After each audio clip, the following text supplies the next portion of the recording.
Un habitante de Carcosa. Existen diversas clases de muertes. En algunas, el cuerpo perdura, en otras se desvanece por completo con el espíritu. Esto solamente sucede, por lo general, en la soledad, tal cual es la voluntad de Dios.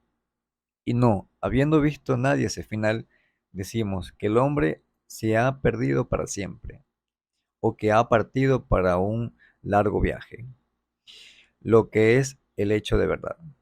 Pero a veces, este hecho se produce en presencia de muchos, cuyo testimonio es la prueba. En clase de la muerte, el espíritu muere también, y se ha comprobado que solo puede suceder en el cuerpo continuo y vigoroso durante muchos años. Y a veces, como se ha testificado, formas irrefutables con el espíritu, muere al mismo tiempo que el cuerpo. Pero, según algunos, resucita en el mismo lugar en que el cuerpo se ha corrompido.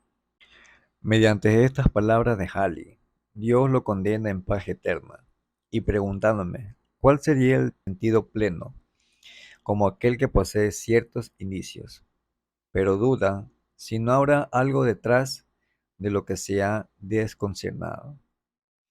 No presté atención al lugar donde me había extraviado, hasta sentí en la cara un viento helado que revivió en mi conciencia del paradaje de que se hallaba.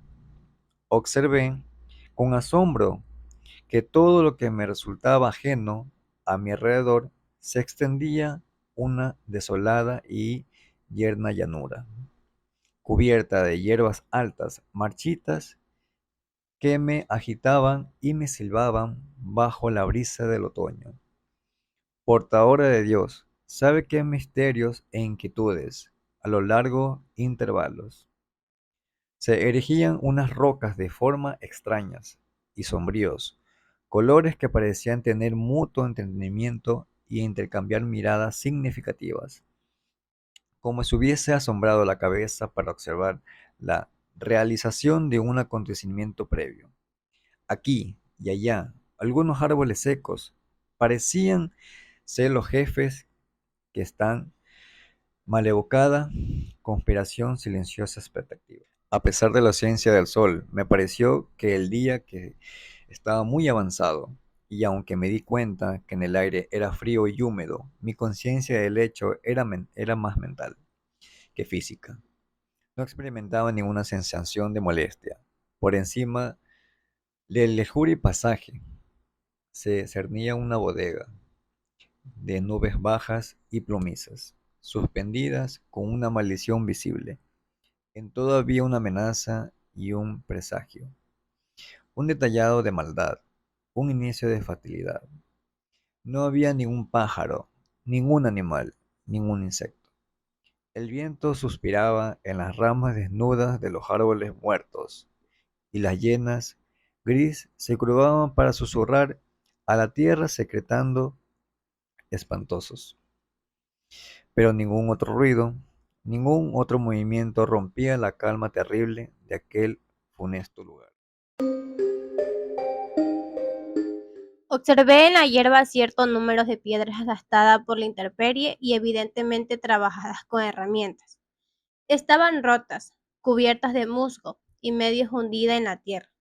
Algunas estaban derribadas, otros se inclinaban en ángulos diversos, pero ninguna estaba vertical. Sin duda alguna eran lápidas funerarias, aunque las tumbas propiamente dichas no existían ya en forma de túmulos ni depresiones en el suelo. Los años lo habían nivelado todo, diseminados aquí y allá. Los bloques más grandes marcaban el sitio donde algunos sepulcros, pomoso y soberbio, habían lanzado su frágil desafío al olvido.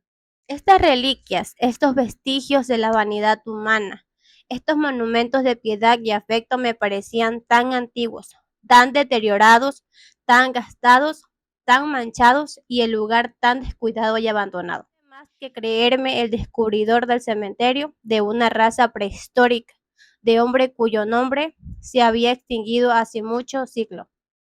Sumido en estas reflexiones, permanecí un tiempo sin prestar atención al encantamiento de mi propia experiencia. Pero después de poco pensé, ¿cómo llegué aquí? Un momento de reflexión parecía proporcionarme la respuesta y explicarme, aunque de forma inquietante, el extraordinario carácter con mi imaginación había revertido todo cuando veía y oía. Estaba enfermo. Recordaba ahora que un ataque de fiebre repentina me había postrado en cama, que mi familia me había contado cómo, en mis crisis de delirio, había perdido aire y libertad, y cómo me había mantenido a la fuerza en la cama para impedir que huyese. Eludí vigilancia de mis cuidadores y vagué hasta aquí para ir. ¿A dónde? No tenía idea. Sin duda me encontraba a una distancia considerable de la ciudad donde vivía, la antigua y célebre ciudad de Carcosa. En ninguna parte se oía y se veía signo alguno de vida humana.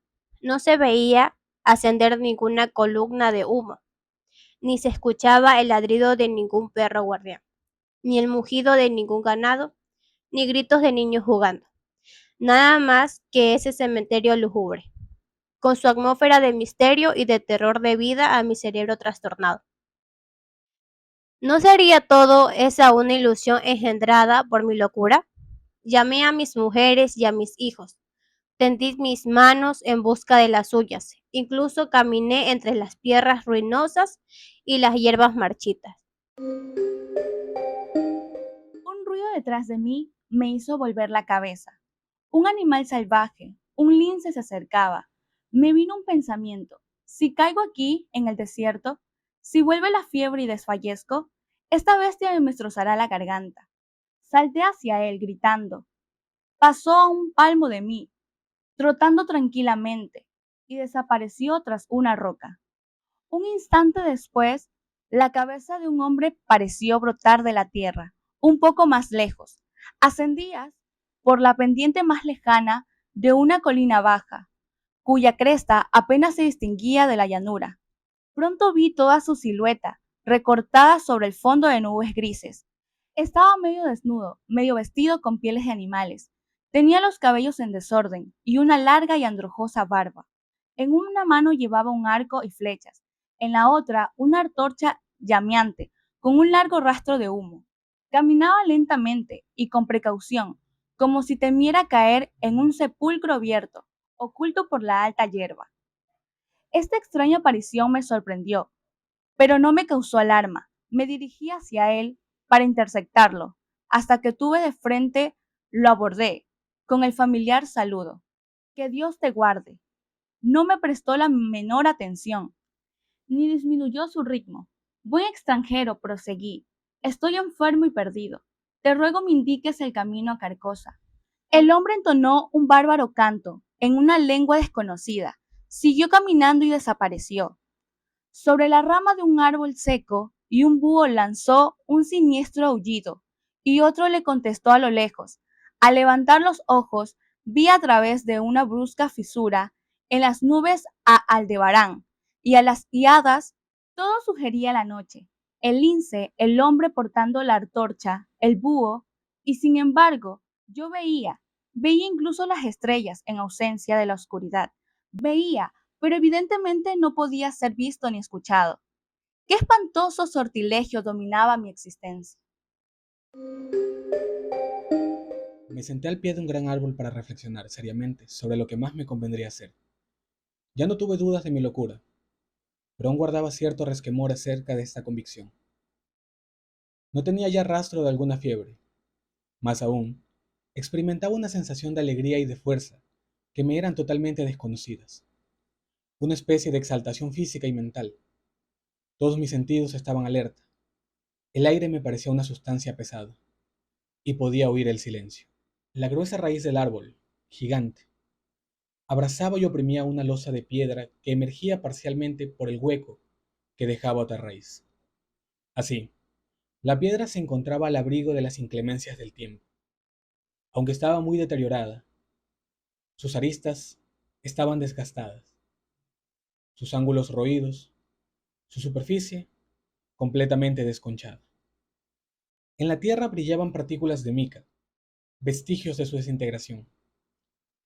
Indudablemente, Esta piedra señalaba una sepultura, de la cual el árbol había brotado varios siglos antes. Las raíces hambrientas saqueado la tumba y aprisionado su lápida. Un brusco soplo de viento barrió las hojas secas y las ramas acumuladas sobre la lápida.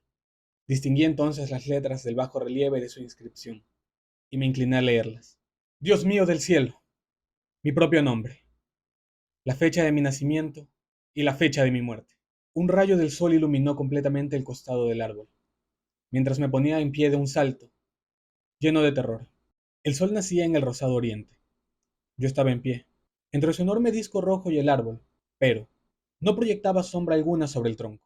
Un coro de lobos aulladores saludó al alba. Los vi sentados sobre sus cuartos traseros, solos y en grupos, en la cima de los montículos y de los túmulos irregulares que llenaban a medias el desierto panorama que se prolongaba hasta el horizonte. Entonces me di cuenta de que eran las ruinas de la antigua y célebre ciudad de Carcosa.